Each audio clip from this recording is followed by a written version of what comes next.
Mafia Atiq की मौत के बाद सीएम योगी का बयान, कहा यूपी में नहीं होते अब दंगे, राज्य में कानून का राज।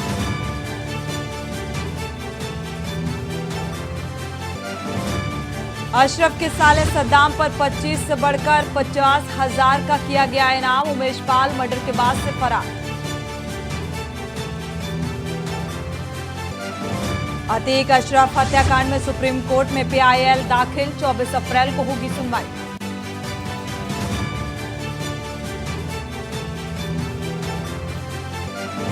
यूपी पुलिस ने अतीक की पत्नी शाइस्ता परवीन की तलाश की शुरू, शाइस्ता की तलाश में ताबड़तोड़ छापेमारी।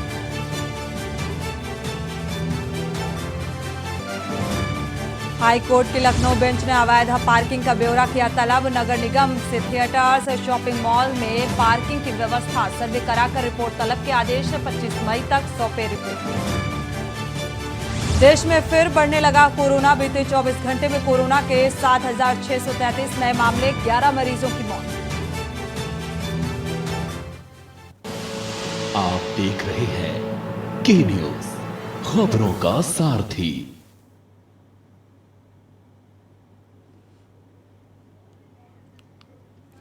नमस्कार, आप देख रहे हैं के न्यूज, मैं हूं आपके साथ सुनी चौहान। खबरों की शुरुआत करते हैं बड़ी खबर के साथ। गाजीपुर से बड़ी खबर, एसडीएम कासिमाबाद की मौत, एसडीएम वीर बहादुर यादव की हुई मौत, इस वक्त की बड़ी खबर श्रावस्ती से।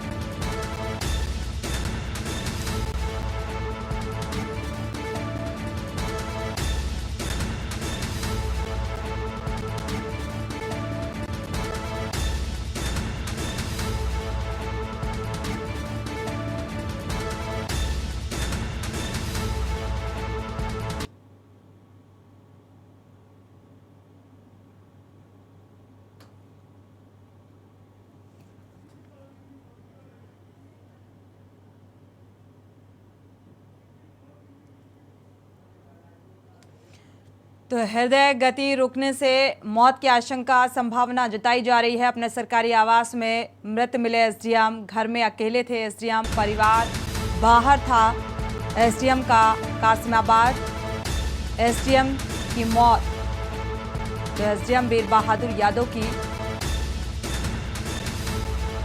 मौत हुई है। हृदय गति रुकने की वजह से मौत हुई, मौत की आशंका जताई जा रही है।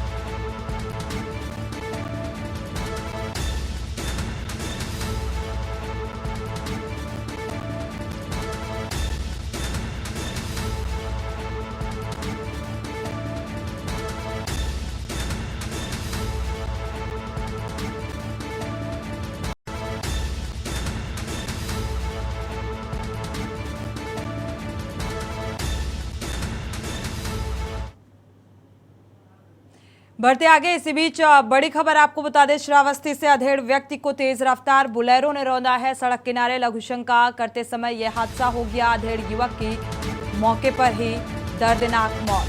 तो साथियों संग मजदूरी करने के लिए करने जा रहा था और युवक मल्लेहपुर इलाके का ये मामला बताया जा रहा है। पुलिस ने मृतक के शव को कब्जे में लेकर पोस्टमार्टम के लिए भेज दिया है। NH 730 पर कटरा के निकट की ये घटना बताई जा रही है।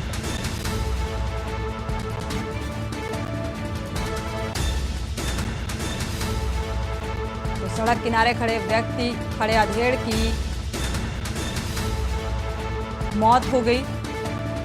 साथियों संग मजदूरी करने जा रहा था ये युवक, तेज रफ्तार बुलेरो ने टक्कर मार दी, जिसके चलते ये हादसे का शिकार हो गया और दर्दनाक मौत हो गई। तो मजदूरी का काम करता था ये शख्स और मजदूरी के लिए ही घर से निकला था, लेकिन हाईवे में तेज रफ्तार बुलेरो की जद में आने की वजह से काल के गाल में समा गया और इस शख्स की दर्दनाक मौत हो गई।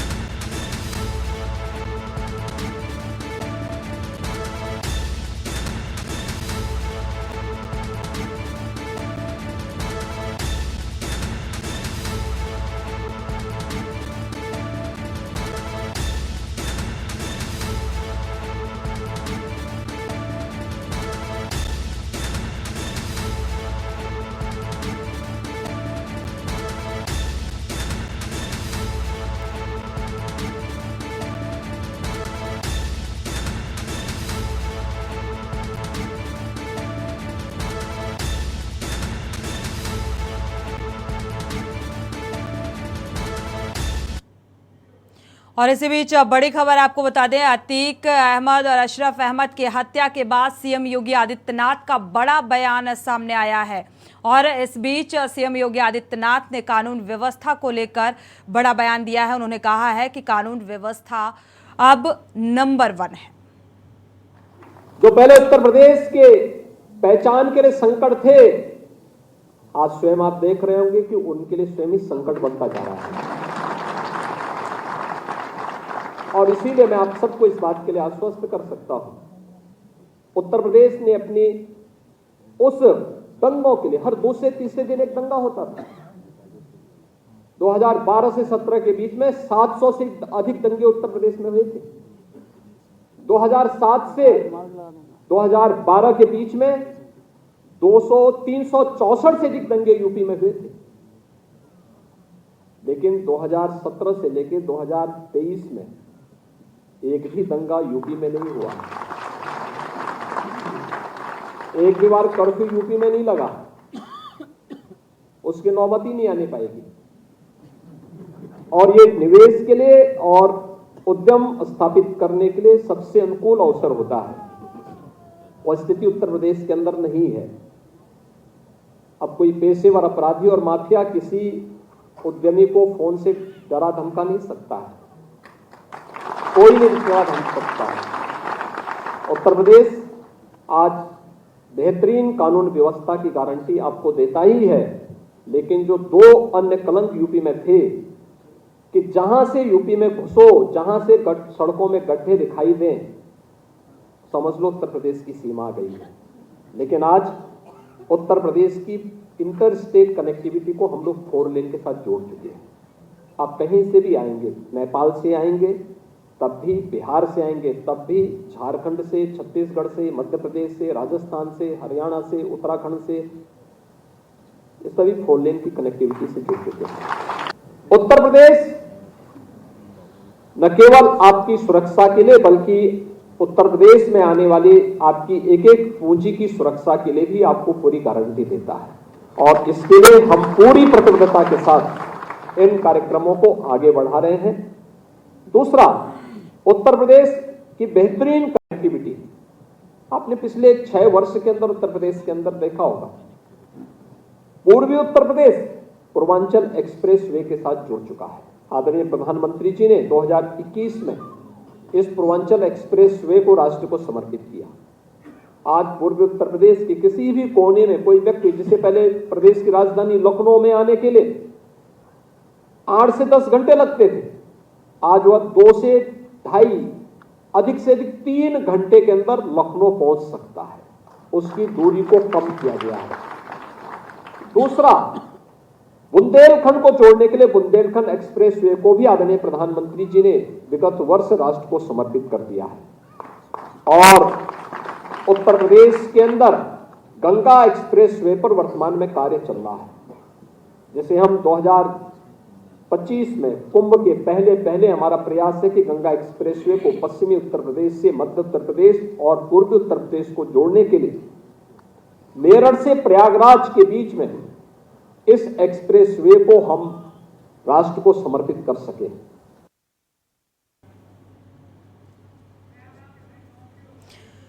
तो बेहतरीन कानून व्यवस्था का दावा करते हुए नजर आए सीएम योगी आदित्यनाथ की 2017 से 2023 तक बेहतरीन कानून व्यवस्था है। इसी बीच प्रयागराज से बड़ी खबर आपको बता दें, शाइस्ता परवीन के मामले में अपडेट। शाइस्ता परवीन की गिरफ्तारी के लिए कॉम्बिंग मार्च निकाला गया है। लगातार प्रयास किया जा रहा है, लेकिन शाइस्ता परवीन से जुड़ी हुई बड़ी खबर, क्योंकि प्रयागराज से बड़ी खबर।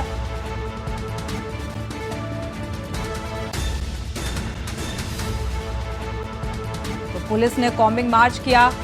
मरियाडीह के मरेठा गांव में छिपे होने की सूचना मिल रही है, जिसके चलते यह कॉम्बिंग मार्च निकाला गया है कि कॉम्बिंग की जा रही है। शाइस्ता परवीन के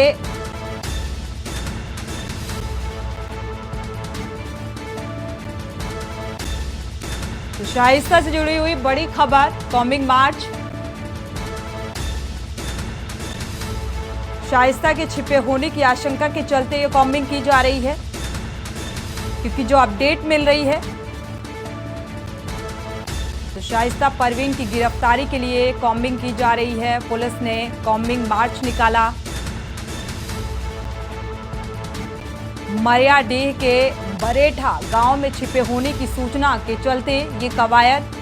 शाइस्ता परवीन पर है 50,000 रुपए का इनाम। तो मायके वाले घर छोड़कर भागे हैं। शाइस्ता परवीन फरार चल रही हैं। बेटे असद के एनकाउंटर के बाद भी शाइस्ता परवीन सामने नहीं आई। और सबसे बड़ी और अहम बात कि जब पति अतीक अहमद मारा गया तब भी शाइस्ता परवीन ने सरेंडर नहीं किया, वो सामने नहीं आई। अब शाइस्ता को खोजने की कवायद तेज होती नजर आ रही है और इसी के चलते मरियाडीह गांव से सूचना मिली। यहां पर छिपे होने की सूचना के चलते भरेठा गांव है जहां पर छुपे होने की सूचना पर ये कॉम्बिंग मार्च निकाला गया है, यानी कि गिरफ्तारी के प्रयास जो हैं वो लगातार किए जा रहे हैं।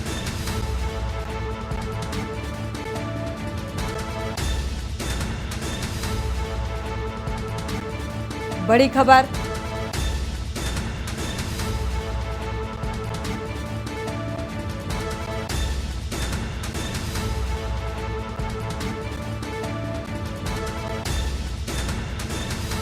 जो शाइस्ता परवीन के मायके वाले परिवार वाले हैं वो भी अपना घर छोड़कर फरार हो चुके हैं, लेकिन शाइस्ता को लेकर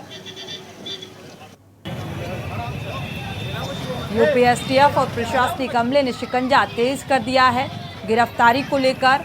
और इस गांव में छिपे होने की सूचना के चलते ये कॉम्बिंग मार्च किया जा रहा है।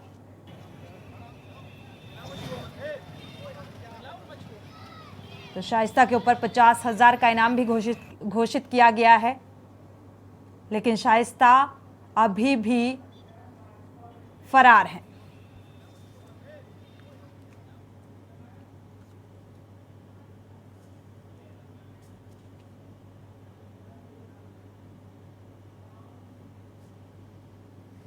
और इसी बीच बड़ी खबर कांकेर से आपको बता दें, धान खरीद केंद्र के प्रभारी और सहयोगियों का फर्जीवाड़ा सामने आया है।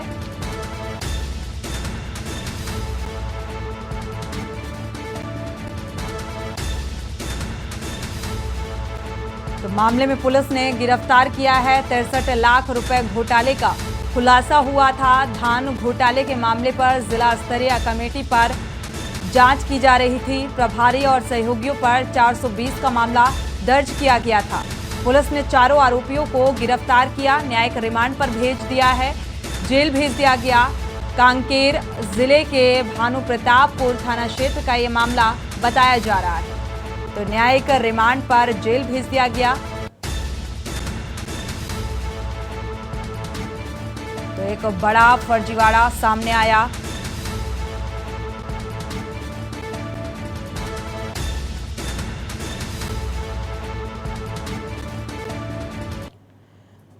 गाजियाबाद से बड़ी खबर आपको बता दें, क्राइम ब्रांच और पुलिस को एक बड़ी सफलता हाथ लगी है। परिवार को बंधक बनाकर लूट की वारदात को अंजाम दिया गया। 11 साल से ये फरार चल रहा था गिरोह। कच्छा बनियान गिरोह के बदमाश को गिरफ्तार किया गया। इंदिरापुरम थाना क्षेत्र का ये मामला बताया जा रहा है। क्राइम ब्रांच और पुलिस को एक बड़ी सफलता हाथ लगी है। परिवार को बंधक बनाकर लूट की वारदात को अंजाम दिया था। 11 साल से ये गिरोह फरार चल रहा था। इंदिरापुरम थाना क्षेत्र का ये मामला बताया जा रहा है।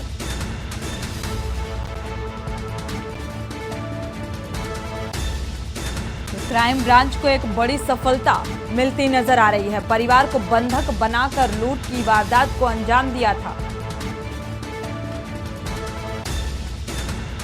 तो 11 साल से फरार इस गिरोह को पकड़ने में कामयाबी हासिल की है। एक बड़ी सफलता के तौर पर इसे देखा जा सकता है। गाजियाबाद से बड़ी खबर।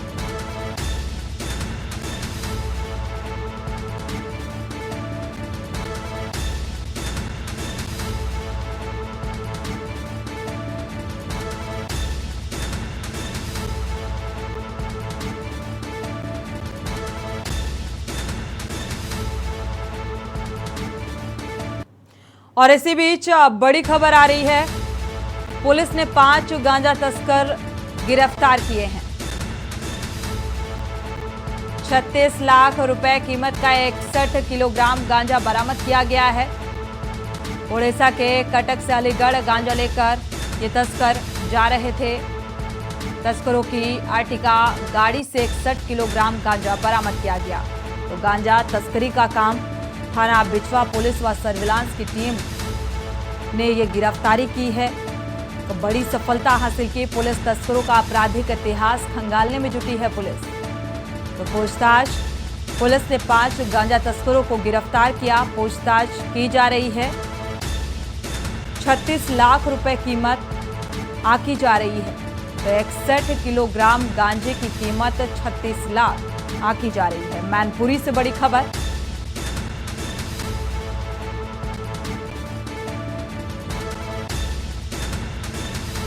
तो उड़ीसा के कटक से अलीगढ़ गांजा लेकर ये जा रहे थे तस्कर। इसी बीच धर दबोचा गया। तस्करों की 4 व्हीलर गाड़ी से 61 किलोग्राम गांजा बरामद किया गया। तो थाना बिचवा पुलिस व सर्विलांस की टीम को ये बड़ी सफलता हाथ लगी है।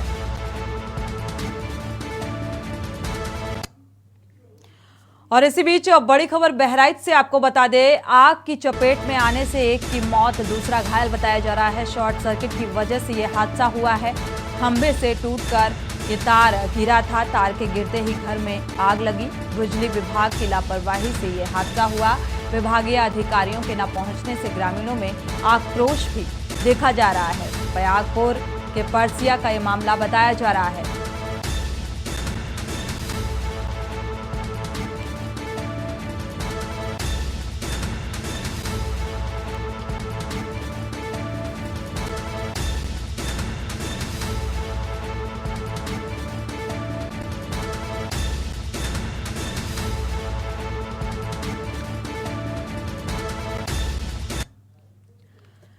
ग्रेटर नोएडा से बड़ी खबर मिल रही है। देर रात फेरीफेरल एक्सप्रेसवे पर हादसा हो गया। हादसे में 2 लोगों की मौत हो गई। 7 लोग गंभीर रूप से घायल बताए जा रहे हैं। इस हादसे में घायलों को जिम्स मेडिकल में भर्ती कराया गया है।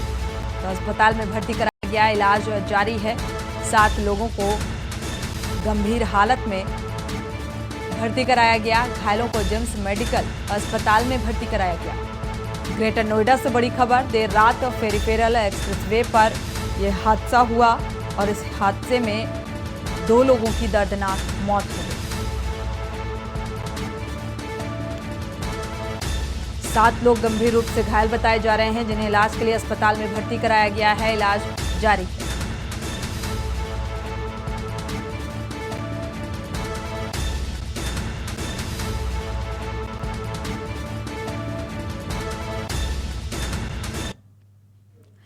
बढ़ते आगे, आगरा से बड़ी खबर आपको बता दें। पुलिस महानिदेशक आगरा पहुंचे हैं। मुकुल गोयल आगरा पहुंचे। सिविल डिफेंस के पदाधिकारियों के साथ बैठक की है। बैठक के बाद मीडिया से भी मुखातिब हुए। पुलिस महानिदेशक आगरा पहुंचे।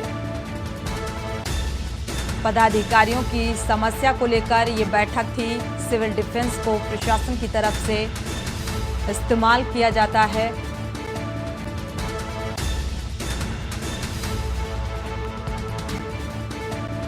मुकुल गोयल भी आगरा पहुंचे। पदाधिकारियों की समस्याओं को लेकर ये बैठक अहम थी। इस बैठक के दौरान पदाधिकारियों की समस्याओं को साझा किया गया और उनके इस समस्याओं पर चिंतन और मंथन इस बैठक के दौरान पुलिस अधीक्षक महानिदेशक की मौजूदगी में ये बैठक, मुकुल गोयल भी इस बैठक का हिस्सा रहे। इसी बीच जालौन से बड़ी खबर। सड़क पर चलते चलते आग का गोला बना ट्रक। बीच सड़क पर ट्रकों में आग लगने से हड़कंप मच गया। ड्राइवर और क्लीनर ने कूदकर अपनी जान बचाई। लाइव आग का वीडियो अब वायरल हो रहा है। उरई कोतवाली क्षेत्र झांसी कानपुर राष्ट्रीय राजमार्ग के NH-27 की यह घटना बताई जा रही है। सड़क पर चलते चलते जो ट्रक है वो आग का गोला बन गया। बीच सड़क पर ट्रकों में आग लगने से हड़कंप मचा।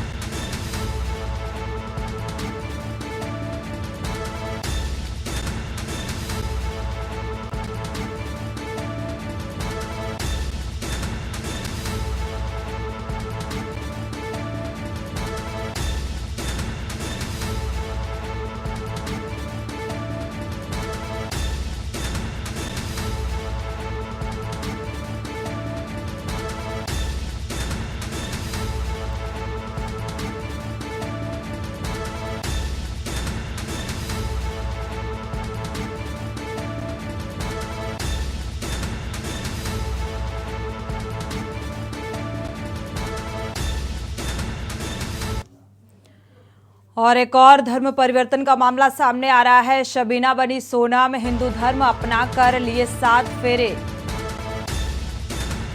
सोमपाल के साथ हिंदू रीति रिवाज से शादी रचाई। विसारतगंज थाना क्षेत्र की निवासी है सोनम। पंडित के शंखधार ने शबीना की शादी करवाई। तो धर्म परिवर्तन का एक और मामला सामने आ रहा है।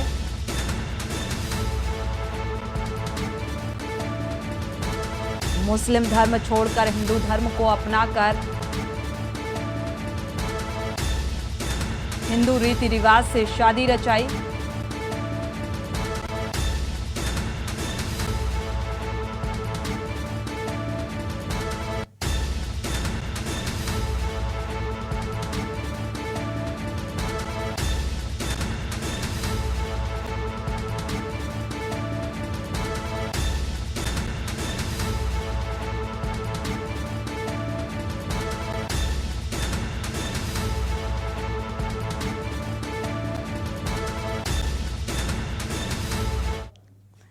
और इसी बीच बड़ी खबर आपको बता दें कि सपा नेता अब्दुल्ला आजम कोर्ट पहुंचे हैं। लखनऊ से बड़ी खबर।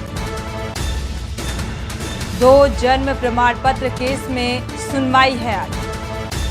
तो इस सुनवाई को लेकर कोर्ट पहुंचे आजम खां के वकील ने प्रार्थना पत्र दिया था। हाजिरी माफी का कोर्ट में प्रार्थना पत्र दिया गया था और आज इस मामले में सुनवाई है। लखनऊ से बड़ी खबर। सपा नेता अब्दुल्ला आजम कोर्ट पहुंचे।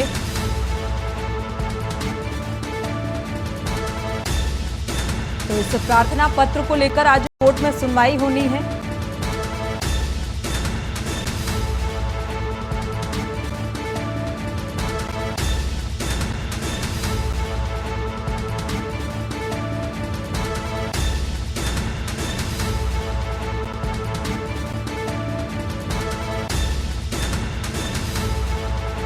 दो जन्म प्रमाण पत्र को भी प्रार्थना पत्र में शामिल किया गया।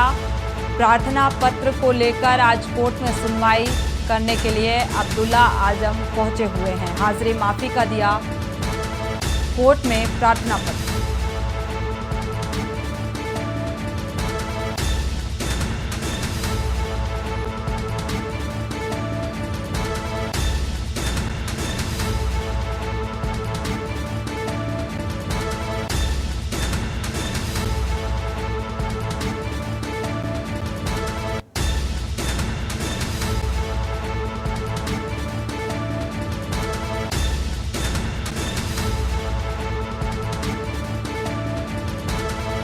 चीफ एग्जीक्यूटिव एडिटर उत्कर्ष सिन्हा हमारे साथ जुड़े हुए हैं इसी खबर पर ज्यादा जानकारी के लिए। उत्कर्ष जी, आज कोर्ट में सुनवाई है, क्या कुछ उम्मीद नजर आ रही है?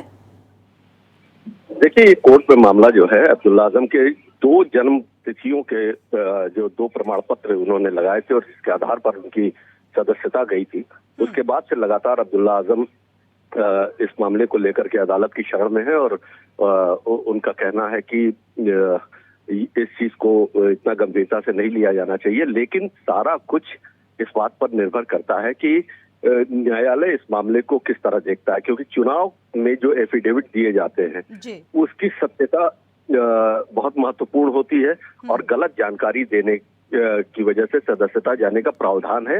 इस मामले में भी ऐसा ही हुआ है। अब कोर्ट इस मामले में अब्दुल्ला आजम क्या अपनी अपील में प्ली देते हैं और उस पर कोर्ट का क्या रुख रहता है, इस पर बहुत कुछ निर्भर करेगा।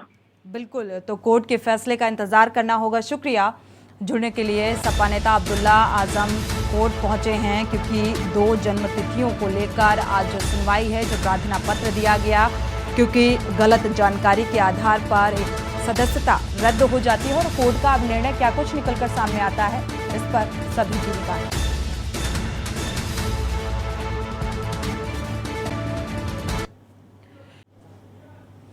ब्रेक से वापस आ रहे हैं। इसी बीच अब बड़ी खबर आपको बता दें। खबर लखनऊ से है। मुख्यमंत्री योगी आदित्यनाथ ने कहा है कि पीएम मित्र मेगा टेक्सटाइल पार्क के तहत एमओयू निश्चय ही यूपी की प्रगति में मील का पत्थर साबित होगी। और उन्होंने पीएम मोदी का आभार व्यक्त करते हुए कहा कि यूपी के वस्त्र उद्योग को उनके मार्गदर्शन से नहीं नई पहचान मिलेगी। और यूपी कृषि प्रधान राज्य है, यहाँ बड़ी आबादी कृषि पर निर्भर है। इसके बाद यहाँ के लोग वस्त्र उद्योग पर निर्भर हैं। कानपुर वस्त्र उद्योग का एक बड़ा केंद्र रहा है और एक कालखंड ऐसा आया जिससे यूपी को पहचान का संकट खड़ा हो गया। लेकिन विगत 9 वर्षों में प्रधानमंत्री मोदी जी के मार्गदर्शन से यूपी फिर गौरवमयी स्थिति की तरफ अग्रसर है। ग्राउंड ब्रेकिंग सेरेमनी अगले 5 माह में 19 लाख करोड़ रुपए के प्रोजेक्ट धरातल पर उतरेंगे। यूपी सरकार ने वस्त्र उद्योग क्षेत्र में कामगारों के लिए नई स्कीम इंटर्नशिप भी शुरू कर रहे हैं और टेक्सटाइल पार्क में लगने वाले उद्योग को बिजली में 2 रुपए प्रति यूनिट की छूट मिलेगी। यूपी में सुरक्षा के साथ साथ निवेशकों को उनकी पूंजी की सुरक्षा की भी गारंटी मिलेगी। स्वाभाविक रूप से रोजगार की दृष्टि से अगर हम देखें तो कृषि के बाद सर्वाधिक रोजगार सृजन वाला कोई क्षेत्र है तो वह वस्त्र उद्योग का क्षेत्र है और उत्तर प्रदेश में इसकी एक समृद्ध परंपरा रही है। और ये हम अभी भी जहां तहां बिखरे हुए उन उद्योगों को देख सकते हैं। यहां का हैंडलूम, यहां का पावरलूम, यहां पर वाराणसी और आजमगढ़ की सिल्क की साड़ियां, उत्तर प्रदेश में भदोही का कारपेट, लखनऊ का जो पहले से यहां पर चिकन कारीगरी के बारे में बात हो रही थी, या सहारनपुर के क्राफ्ट की जो आइटम है ये विश्वविख्यात रही है। कानपुर कभी वस्त्र उद्योग का एक केंद्र बिंदु रहा है और कानपुर कभी देश के 4 से 5 बड़े महानगरों में से गिना जाता था। वस्त्र उद्योग का हब होने के नाते उत्तर प्रदेश न केवल अपने औद्योगिकीकरण के लिए बल्कि नगरीय व्यवस्था की दृष्टि से भी देश का एक महत्वपूर्ण प्रदेश माना जाता था। लेकिन एक कालखंड ऐसा भी आया जिसने उत्तर प्रदेश की इस पहचान को पूरी तरह समाप्त सा कर दिया। और इसी बीच देवबंद से बड़ी खबर आपको बता दें, अतीक अहमद तो इमरान मसूद का बड़ा बयान सामने आया है। अतीक अहमद की हत्या कानून व्यवस्था पर सवाल है।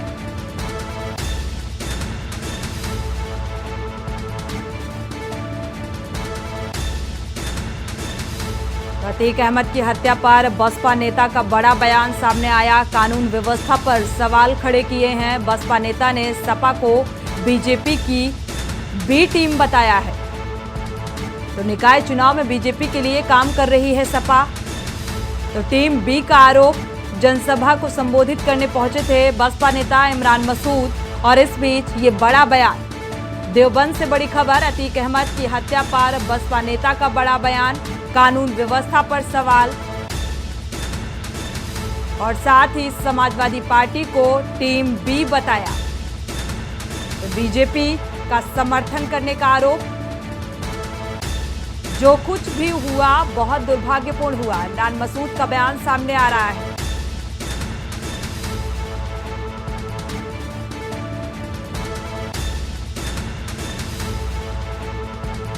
बसपा नेता इमरान मसूद का बयान कानून व्यवस्था को लेकर, जिस तरीके से माफिया अतीक अहमद और अशरफ की हत्या की गई उसको लेकर एक बड़ा सवाल। और समाजवादी पार्टी को टीम बी भी बता रहे हैं, यानी कि बीजेपी का समर्थन करने वाली पार्टी। देवबंद से बड़ी खबर,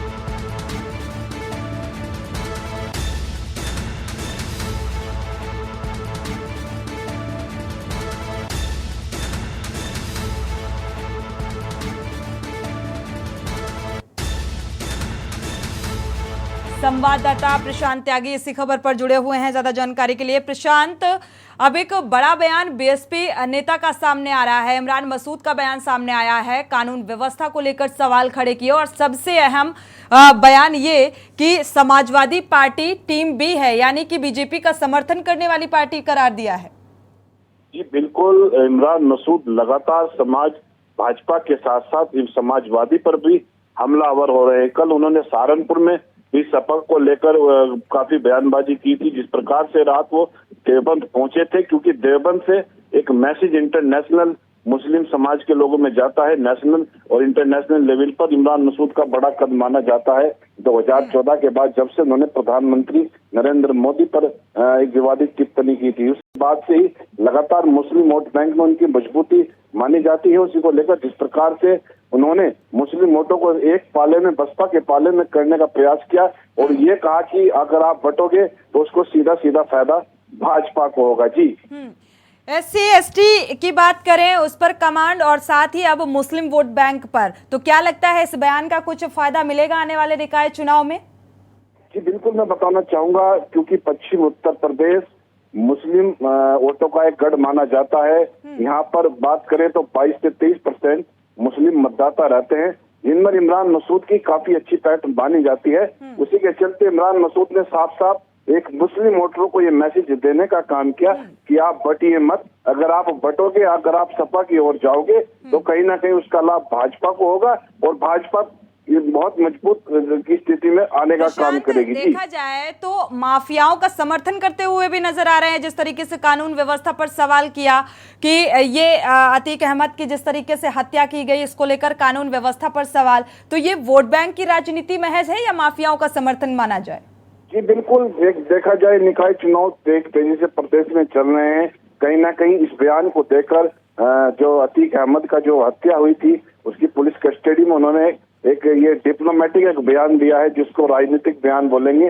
कहीं ना कहीं इस बयान के जरिए मुस्लिम वोट के बीच अपनी पैठ बनाना है साथ साथ, और ये सपा और भाजपा पर भी उनका बड़ा हमला माना जा रहा है। जी शुक्रिया इस तमाम जानकारी को साझा करने के लिए। तो क्या लगता है इसका फायदा, इस बयान का फायदा आने वाले निकाय चुनाव में मिल पाएगा, क्योंकि ये वोट बैंक की राजनीति इस मामले के जरिए होती नजर आ रही है और समाजवादी पार्टी और बीजेपी को टीम 1 और टीम 2 बता दिया है। बढ़ते आगे, श्री बालकिशन देवकी जोशी निस्वार्थ जनसेवा समिति द्वारा Anandanam banquet hall Kaladhungi road Kathgharia में मंगलम कन्यादान सेवा का शुभारंभ किया गया, जिसका उद्देश्य गरीब निर्धन परिवारों की बेटियों का सूक्ष्म शुल्क में विवाह कराना है। संस्था अध्यक्ष योगेश जोशी ने बताया कि गरीब परिवारों के लोग आर्थिक परेशानी के चलते अपने घर परिवार की बेटियों की शादी कराने में असमर्थ होते हैं, वो चिंतित रहते हैं, जिसे देखते हुए ऐसे परिवारों को बहुत ही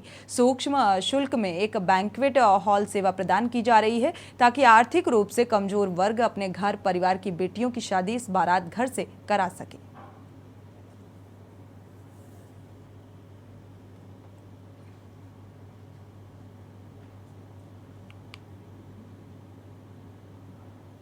जो बालकिशन देवकी ट्रस्ट संस्था है उसमें मैं 2016 से हूँ, तो एक तरफ से मुझको रोज़गार भी मिला है और उनके कई कार्य हैं जो सराहनीय हैं, जैसे ब्लड बैंक हो गया। स्वर्गवान में खुद चालक हूँ, तो 2016 से चल रहा हूँ। तीर्थ यात्रा की गाड़ी भी दादा ने निकाली है अभी, जो अभी ये नई पहल करी है गरीब माँ बहनों के लिए। आज स्वर्गीय दादा दादी और माता पिता की स्मृति में आनंदम बैंक्वेट हॉल नामक जो यह बारात घर है, हमने जो गरीब कन्याएं हैं, निर्धन परिवार, उनकी बेटियों की सूक्ष्म एक जो शुल्क लिया जाएगा उसमें हम उनको मुहैया कराएंगे। और ऐसे जो भी परिवार होंगे हमारी संस्था द्वारा उन गरीब परिवार, निर्धन परिवारों की बेटियों की सीमित एक जो हम शुल्क। और इसी बीच बड़ी खबर प्रयागराज से आपको बता दें, एसआईटी ने जांच शुरू कर दी है। तो अतीक अशरफ हत्याकांड में एसआईटी ने जांच शुरू की। एसआईटी ने पुलिस से एफआईआर की कॉपी भी ली। तो क्राइम सीन को रिक्रिएट कर सकती है एसआईटी। तीनों हमलावरों से पूछताछ के लिए रिमांड एप्लीकेशन भी दाखिल की गई है। एसआईटी टीम को डीजीपी आरके विश्वकर्मा ने गठित किया है। ADG Bhanu Bhaskar, police commissioner Ramit Sharma भी, निदेशक एफएसएल सुधीर कुमार भी इस टीम में शामिल हैं।